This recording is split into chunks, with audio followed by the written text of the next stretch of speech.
For these long-lost lovers, first impressions count.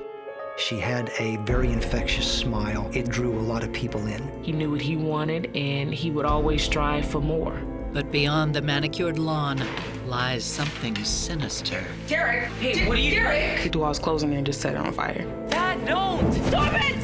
Every person had to be standing where the X was. Everyone had to say the lines in the script. Give me the money. It's a shocking tale of good cop, bad cop that can only end with a broken heart. We're done. He had been shot in the chest. Now I see the motive, now I see the purpose. Love may be blind and marriage bliss, but divorce is murder.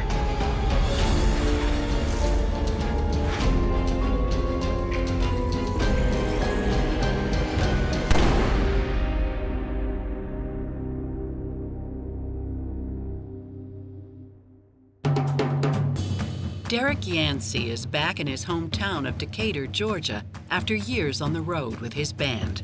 You could look at old photos of Derek and you would see him in the ruffled shirt, big hair, jerry curl, and then glitter. He loved Prince. That was his idol. Derek was a very vibrant person, very friendly person, very sociable person, a guy who would help anybody out. 28-year-old Derek is finally ready to settle down. Thank you. And maybe pick up right where he left off. Derek Yancey. With old flame, Linda Thomas. Linda. Linda, she was a very, very pretty lady. She had a very infectious smile, and it's kind of what drew a lot of people in. Wow. What's it been, like 5 years? 5 years at least. They did in high school. They went to the prom together. You're a cop. Sheriff's deputy. At one point, his band was in Japan, and he wanted Linda to come over, but she did not go. So when they just separated and she just went on to college. And you're in Decatur for good? Mm-hmm. No more music. That's too bad. No, not really. Not really. Derek and Linda have something most former high school sweethearts do not: a second chance. So I got something to show you. It's kind of embarrassing, but... Oh my God, the prom. I haven't seen that photo in years. I see it every day. She had these eyes that would scare you. Like, you felt like she was up to something because her eyes were so big, so blunt and bold and brown. She just looked like one of those girls next door, just nice, pretty, and open, like, just gorgeous. She was a very attractive woman. He loved her. He just found the girl of his dreams, I think. Linda, who's a department store counter girl, just loves a man in uniform. He was a sheriff's deputy, he was in law enforcement, and that definitely fit his personality because he was very methodical and very meticulous. She liked that order. She wanted order in her life, and I think that fit her personality as well. She just really enjoyed the conversations that she had with him, and he was a nice guy. Their first date is the first of many.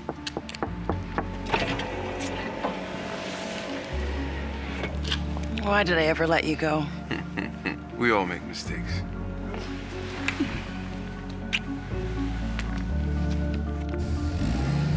They were very loving, very affectionate. You absolutely could tell that he adored her. In 1989, Derek and Linda get married. And not just because they're madly in love. And that time in the family, you have a baby, you stay together. That's it. Linda was really over the moon with the whole son. So, so beautiful. She really loved children. Soon after, Derek's assigned to the DeKalb County Courthouse as a bailiff. He was responsible for making sure the courtrooms were safe, transporting inmates back and forth to court. He never was assigned to the streets. How y'all doing? He was always pretty much in a real nice, safe position. So I think she was okay with that. And now that he's a dad, Buen trabajo. Continúa así. he's determined to be the best provider he can be. So he starts picking up extra work on the side. He would do the yard work, he would do the renovations. He was a hell of a yard guy. Everything was out of a magazine. He was just that good. He knew what he wanted, and he would always strive for more. She loved that he was a good provider. She was comfortable. They didn't want for anything. He wasn't lazy. He was a go-getter. She knew what she wanted, and she would go after it. So I think that the two together just, made a perfect match. Hey, you. And 2 years after the birth of baby Sean, Linda has some news to share. No. Really? The couple announces the upcoming birth with great excitement. But complications ensue. The doctors found out the baby was in distress, so they said, we got to get him out and we got to go into surgery right now. But by the time they got to him, the umbilical cord has suffocated him. So that was it. She was really devastated. It really did affect her for a long time. I think it affected both of them. Making Linda even more protective of her now 5-year-old son. Sean, baby, get down from there. You're up too high. Damn, girl. Let him be. He's gonna break his neck, and you want me to let him be? Kids cry, they fall, they get back up. Keep it up, son, you got this. If Derek would come harder at him about something, she'd be the pillow to cushion the fall. Her oldest was her baby. That was the love of her life. It's not good for his self-esteem. Well, why don't you just go on home then? It's not their only bone of contention. Fine. He mostly was like the workaholic, trying to provide. So all of the other little functions, pretty much Linda handled. She began to get a little bit more irritated because, she was a full-time employee and a full-time mom as well. Psychotherapist Stacy Kaiser and forensic psychologist Brian Russell are worried about tension creeping into the relationship so early on. Oftentimes, a man will want his son to behave like a man and will be afraid that if the mother's coddling them too much or nurturing them too much, that they won't grow up in that sort of manly way that they had hoped. It would not be that unusual for her to have gotten a little bit more protective because she's just experienced the loss of a child, and to be more afraid after that she could experience that again would be something that would be understandable to me. It does concern me because typically when there are extreme parenting styles, it can cause conflict with the couple. These two are going to disagree, that they're not going to be on the same page, and then that will ultimately impact not just their relationship, but Sean as well. 6 years into their marriage, Derek hears about a job that just might be perfect for Linda and help ease tension around the house. The sheriff's office was putting out announcements for, new job openings, and he told her she should apply, and she did. She did it with the concept that she could help people, she could make a difference. Within months, she's working as a detention officer at the DeKalb County Jail. She escorted inmates to their cells, and she would watch over them or whatever. And the funny thing, all of her inmates loved her. She had one of those dispositions that people just gravitated to her.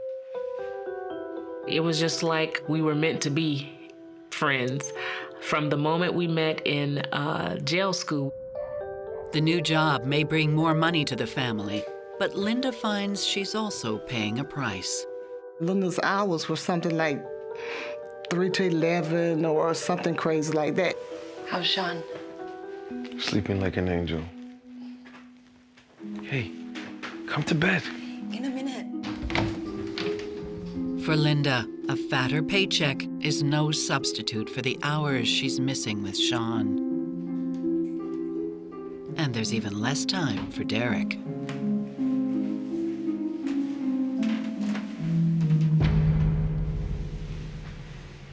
Derek was jealous of Linda's relationship with her son. A jealousy that will escalate into something dangerous. He always flashing that money, but he can't hold on to it. Stop it! They got into a physical fight.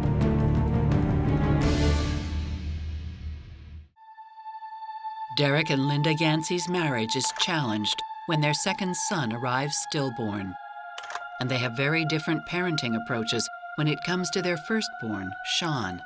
But they do agree on giving him the best they can afford. It's perfect. This house was probably a little bit above their means, but it was a very nice house, and they wanted that for their family. That yard needs work, though. Come on, Derek, enjoy the moment. Look at it. All right. He would go and he would hire inexpensive day labor to come and do tasks that he would oversee. Buen trabajo, chicos.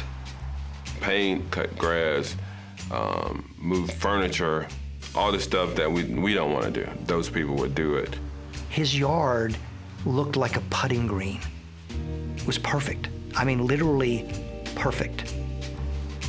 They were very proud of their home. They were successful in their careers. Typical American dream. To further that dream, Derek takes on another part-time gig as a neighborhood watchman. He had his patrol car driving around so everyone knew, hey, that's kind of our neighborhood cop. This guy's in law enforcement. You know, he's a good guy, he's a good neighbor. You'd be like, wow, I'm glad to live by this guy. Derek also expands his budding real estate empire. Derek would buy other homes to rent them to try to get equity, make money.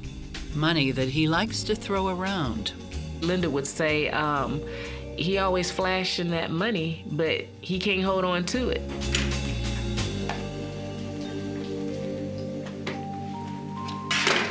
Hey, my man, you got change for a dollar? It wasn't out of the ordinary for him to pull out $1,500 out of his pocket. You know, hey, Derek, can I borrow $1? He had to pull out $1,500 to find the dollar to give you. Thanks, bro. Because you had to see that he had that in his pocket. Linda did not have the personality of someone who was showboaty. She absolutely hated that.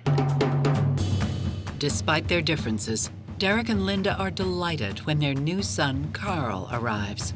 Linda was so nurturing to her children, you know, just real affectionate.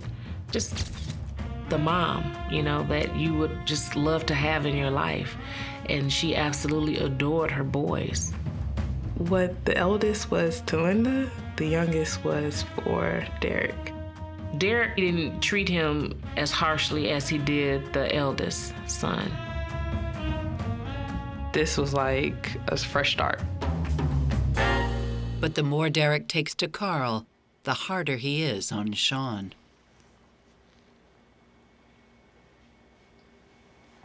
Sean, C in math, D in Spanish. Come on, kid, you're a Yancey. Oh, that's just awesome, Derek. Super helpful. What, you want to see your son fail? He ain't failing, he's trying. Trying is all that counts? Is that it? I'll tell you what, you keep going soft on him. See how things turn out. Derek would be really tough on him, and his mom would always say, you know, that's not what he needs. There's yard work to do, Derek. Right. It seemed kind of like it was those two against him. Why are you always kind of backing him instead of being more stern on him about certain things? Hey, look, you gotta be in music class.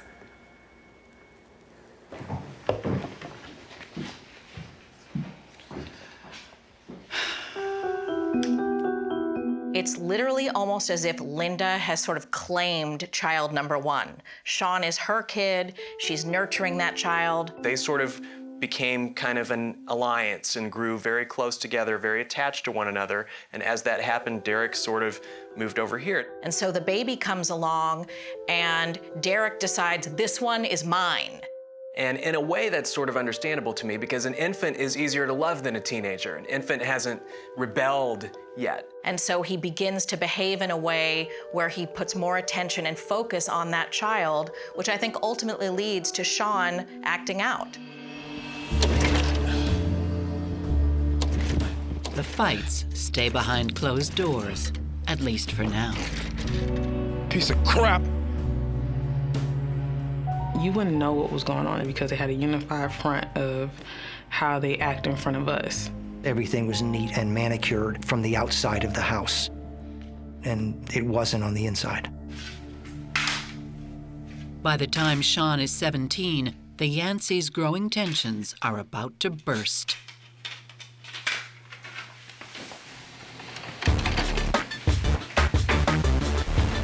It started with Derek hearing the music his son was playing. I told him to keep it down with that gangster crap. Derek loved jazz, he loved R&B, he loved Motown. It was rap music. You ever listen to that garbage? I mean, really listen. It was vulgar, it was disrespectful to him, to his profession. Sean, honey, please just turn it down. Why don't the jazz man just come and tell me himself?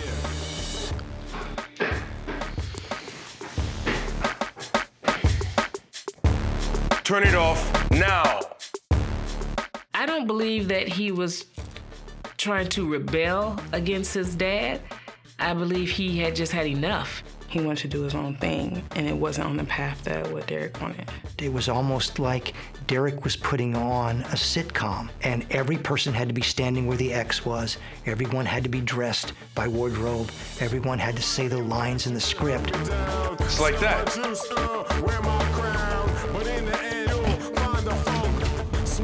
Derek! Hey, what are you doing? Derek, stop it! Taking out the trash. Derek went into a rage.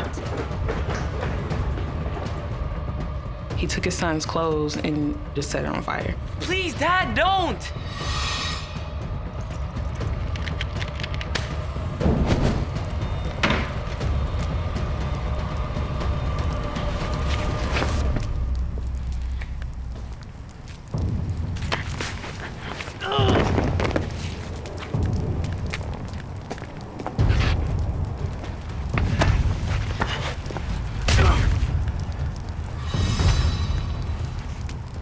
Derek lost it. Derek, stop it! And she interceded, but she couldn't stop it all. Derek, this is your son! It was almost like a shark feeding frenzy.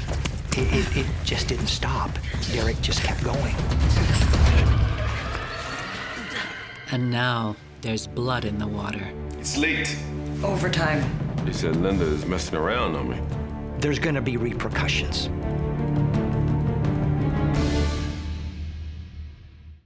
Derek Yancey and his 17-year-old son have literally come to blows, leaving Derek's wife, Linda, torn between her husband and her kid. Linda tried to be the peacemaker for the family. Derek!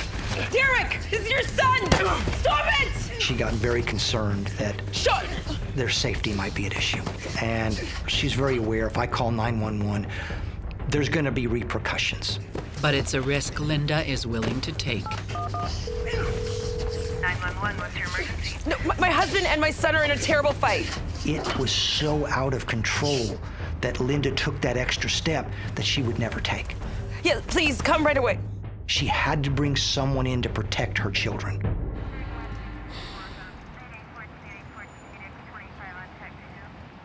As the adult, Derek is arrested and charged. My son was listening to music in his room, and he had the volume really loud, but then my husband, So he pushed me back, and then I was down on the ground. The oldest son got the best of Derek, and Derek received a black eye as a result of that altercation. And the consequences for Derek could be serious. When you give someone a conviction, you close doors in their life. Derek might not be able to be a deputy sheriff, and it would affect the family. The case went through the system. It's a family incident. The son didn't want to prosecute. The wife did not want to prosecute. The charges are dropped, and Derek is released.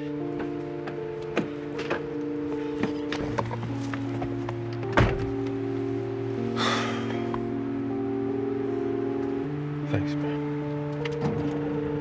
He was hurt. I don't even know how you even go back to work, you know, telling your co-workers that You know, you got beat up by your son. It's embarrassing. Derek cared deeply about what his coworkers and the public thought about his marriage and his life. Derek wants to make nice, but for Linda, the charade is over. Your auntie's gonna take good care of you. I know it. Sean has had enough too. He wound up going to stay with one of the sisters. The family was like, he gotta get out the house. What if it gets to the point where they get in another fight and something worse happens? I think it's for the best.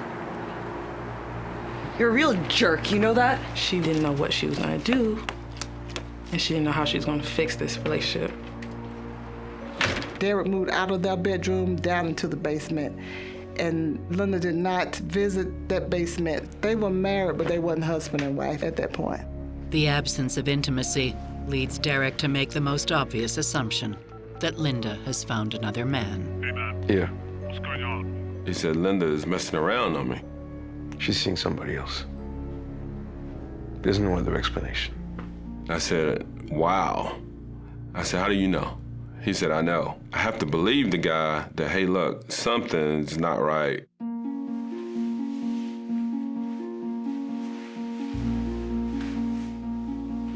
It's late. Overtime. Right. Derek sets out to prove he's right. Hello? No. And don't call back. Is that for me? Nah, baby. Yeah. Hi, Derek, it's Yolanda. Is Linda home? He would answer the phone, and he would say, don't call my house no more, and he would just hang up the phone. He felt like her family, her co-workers was influencing her on the marriage, on the kids. Linda lived under Derek's thumb, and she had no latitude. He was trying to isolate her. Linda denies having met anyone, and she isn't going to put up with Derek's New World Order for long. What's wrong? Yolanda says she tried reaching me all weekend. So? So? She said you kept hanging up on her.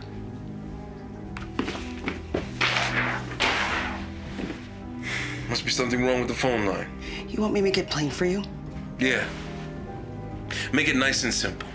And at some point, Linda realized this isn't normal. This isn't right. It's never going to get any better. You and me, we're done. Hey. Hey! Let's sit down and talk about this. I'm done with talking. What does that mean, huh? When a relationship is healthy, you sit down with your partner, you talk it out, you tell them you're worried. What his behavior says to me is he is trying to gain control and work it out in a really inappropriate way. And that's actually very common behavior for somebody who starts to get scared, starts to get anxious about the fact that they are losing the person. He believes that he will keep her closer by behaving that way, even though ultimately he's probably going to push her away. And if they don't do something fast, I think that it is going to result in a break of some kind.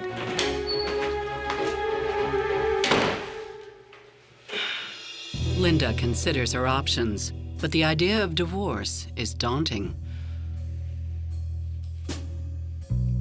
There haven't been any divorces in our family, so she probably didn't want to rock the boat, you know?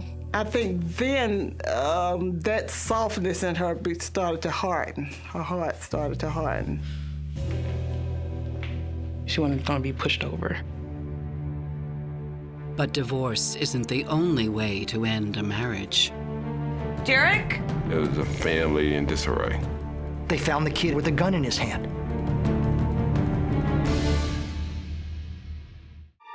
After 19 years of marriage, Linda Yancey has had enough and wants her husband Derek out of her life for good. She just needs to decide how best to get rid of him.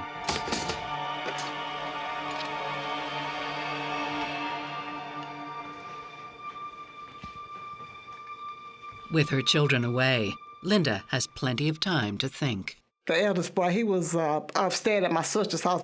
The baby boy, she took him down to spend the weekend with his grandmother. The house is quiet without the kids. You can listen to your jazz music in peace, right?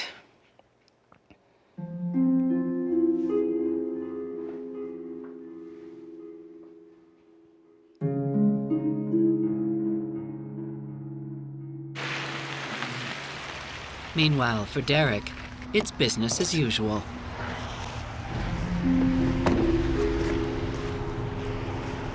Hola.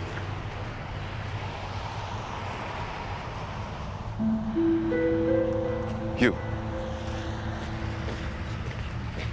He hired this day laborer, Marcial Cax-Pulak, at a local business to help with the yard. Marcial was new to the country from Guatemala and was trying to get work. It's the last job he'll ever take. We've got a code 246, repeat, code 246 at 453 Elmwood Lane. Just a few hours later, police are called to the Yancey home. Gunshots have been reported. I was told before I got there that I would see his yard before I saw anybody else's. And by that description, I knew exactly where it was. The outside of the house was immaculate. When you walked inside, the chaos that was reality was evident.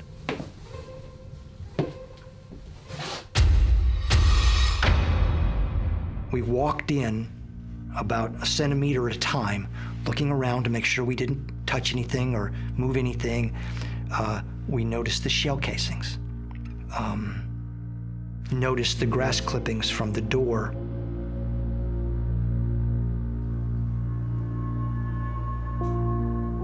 They find yard worker Marcial Cax-Pulak first.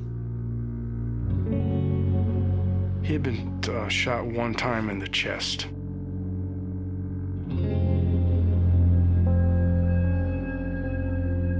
They found the kid with a gun in his hand.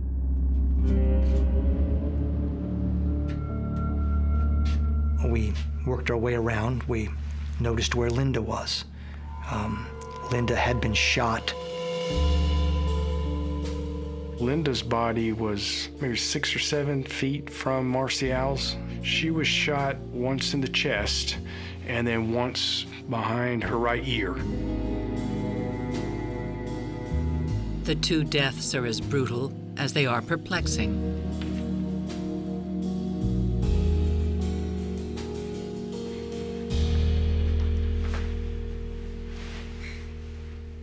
But there is a witness. Derek was on the living room couch crying. Derek's own bring their colleague to the station. Linda calls me to the house. She said she got boxes to move. He called Marcel in to help him move some stuff.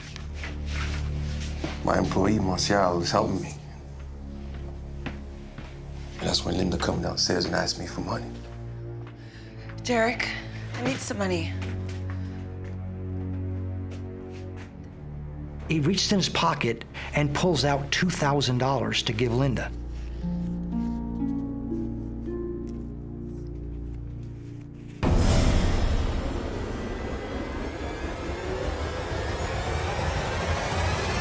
Give me the money.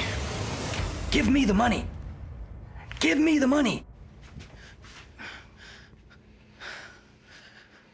Linda just froze.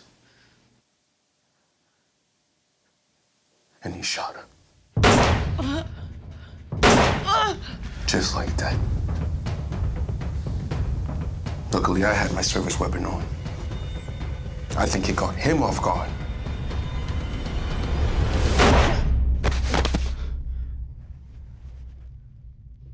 Linda was hurt real bad. The neck, the chest. Not much I could do except call for help. My wife's been shot. She's unconscious. I need your help. The 911 dispatcher told me how to do CPR, but it was too late. By the time first responders arrive, Linda is dead, and the life Derek knew is over.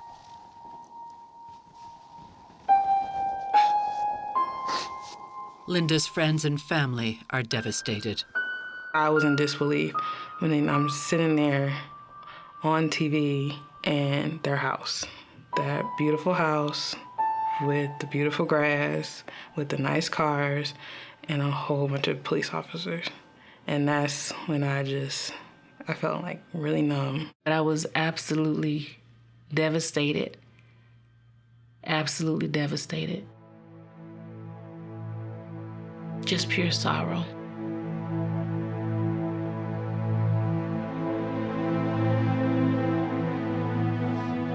Linda's funeral takes place 5 days later. Derek was crying, the kids were crying. It's just very, very sad. It was a sad day. You know, the man had lost his wife. The youngest kid had lost his mom. The oldest kid was stuck with a dad that he really didn't care for. So it was, you know, it was just unbelievable. It was a family in disarray.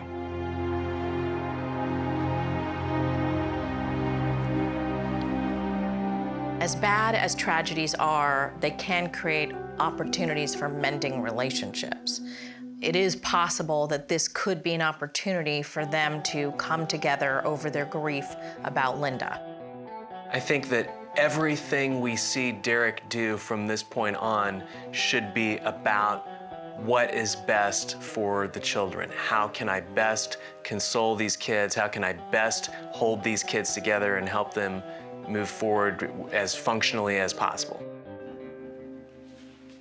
Meantime, there are some disturbing inconsistencies emerging in the investigation. When preliminary digging reveals that the gun found in Martial's hand is registered to Derek, police begin to question his story. Derek had several guns that he kind of stored around the house. One was that .38 revolver, which supposedly was in the kitchen on top of the refrigerator.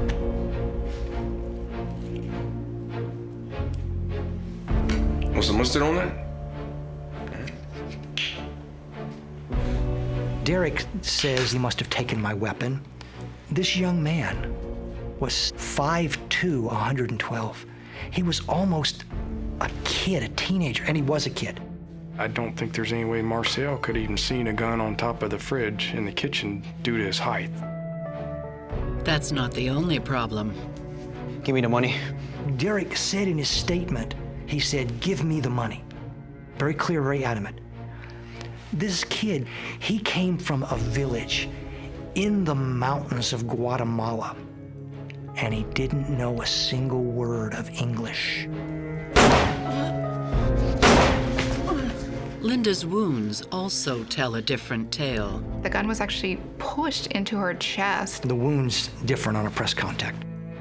You're gonna have some burn marks because the gun actually gets so hot that it will leave marks on the skin. But according to Derek, Martial was several feet from Linda when he shot her. When officers got there, Derek's .38 was in the left hand of the day laborer. His friends all say that he was right-handed, so why the gun would be by his left hand if he's right-handed? Well, right away, problem. One after another. My wife's been shot. There's even a problem with the 911 call. She's unconscious. I need your help. Derek, of course, had learned how to do first aid and CPR in the academy as a law enforcement officer. There was no question that he knew how to do CPR. There was no evidence whatsoever that a single chest compression had been done on Linda. The way the bullet had gone into her heart, she was full of blood. So if there was a single compression of CPR to her, Derek would have had blood all over him. He would have been drenched in blood. There was no blood. Armed with these suspicions, authorities dig even deeper. We learned that Derek and Linda had tremendous debt. from both their property as well as some rental properties that they had. He was stretched beyond anything I thought was possible. And that's when they hit the mother lode. Derek had taken a life insurance policy out on Linda for $700,000. A policy Linda knew nothing about. You know, if it would have been a 50 or 100 or maybe 200, I wouldn't have thought a thing about it. 700 was just over the top. Okay, now I see the motive, now I see the purpose. Derek Yancey is indicted for double murder and promptly arrested. In September, he had a bond hearing, and they put his mother's house up for the bond. Authorities assume Derek is not a flight risk. Derek was on house arrest. He had to live with his mother. He had an ankle monitor. But they're wrong. The monitoring company found that that ankle monitor had been snipped. It had been cut off. It was left at the mother's home, and Derek was nowhere to be found. The hunt for the fugitive sheriff's deputy is on. He kind of just vanished at that point. You can hear breathing. Hello? Which is the creepiest thing I ever heard.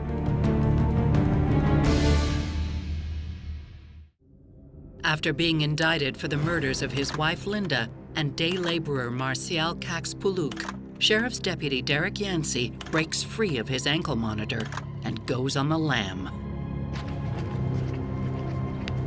I get a phone call and say, hey, we're having a problem with Derek's ankle monitor. Describe problem. Well, we found it in his living room. And we can't find him. And the problem is they waited until Monday morning to report that, and it had happened like more than 24 hours before that. The delay in reporting the cut ankle bracelet to police gives Derek a head start. Authorities begin by checking the Yancey family home, but they're too late. He got all their charge cards and went and took the maximum cash he could get off of each card. And I think that's what he ran with. Surveillance video from the bus station in downtown Atlanta reveals Derek Yancey wearing a black jacket approaching the ticket counter. There was a tip that came in that Derek was spotted at a Greyhound bus station. He was boarding a bus for Los Angeles. Even though a law enforcement officer is standing nearby, Yancey boards the bus undetected.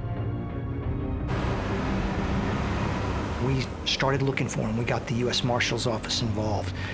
We tracked him out west and then lost him. There was no signs that Derek ever got off that bus in Los Angeles. He kind of just vanished at that point. Derek's in law enforcement. He know how the sheriff department works. He know what they look for, what they don't look for. So this guy's an expert in that. With Derek on the run, his children go months without hearing from their father. Or so it seems.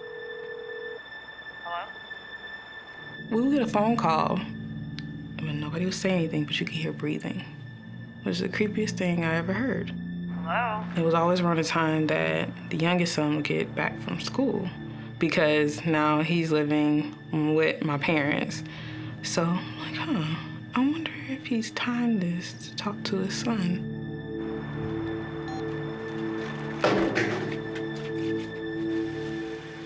Desperate for a lead, authorities turn to the only person who might know where Derek is. His mother, who put up her house as collateral on Derek's bond. Morning, ma'am. If anybody knows where he is, the family knows.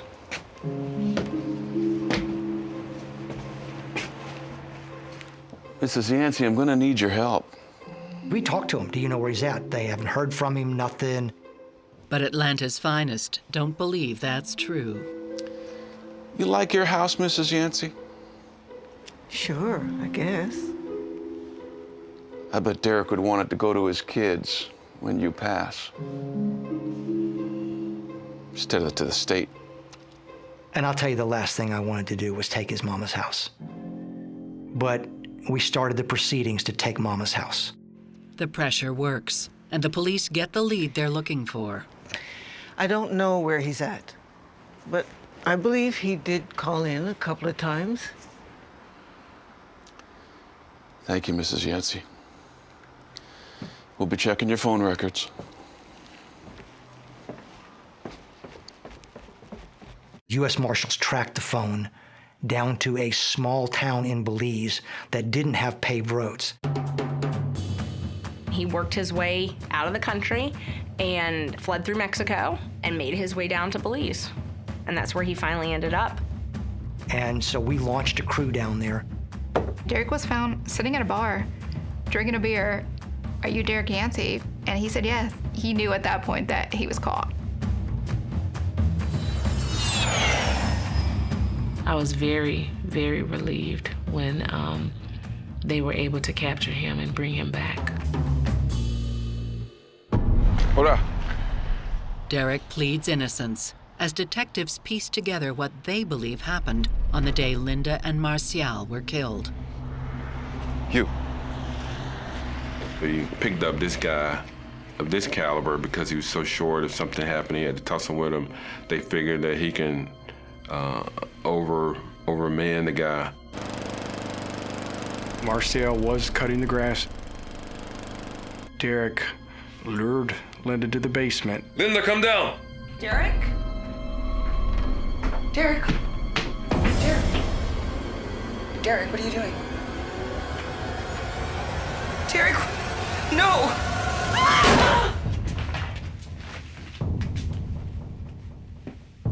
Then comes the anger shot. He jams the pistol into her chest, fires one more time, and blows her heart in half. We could tell that because the projectile was directly under her body in that case. I would imagine Marcial probably didn't hear the shots simply because of Marcial! the noise from the lawnmower. Marcial! Bene, bene. Necesito tu ayuda and keep that lawnmower running. Come on.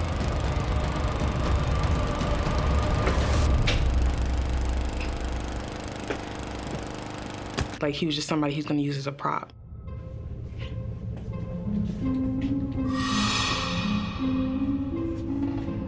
Entra ahí.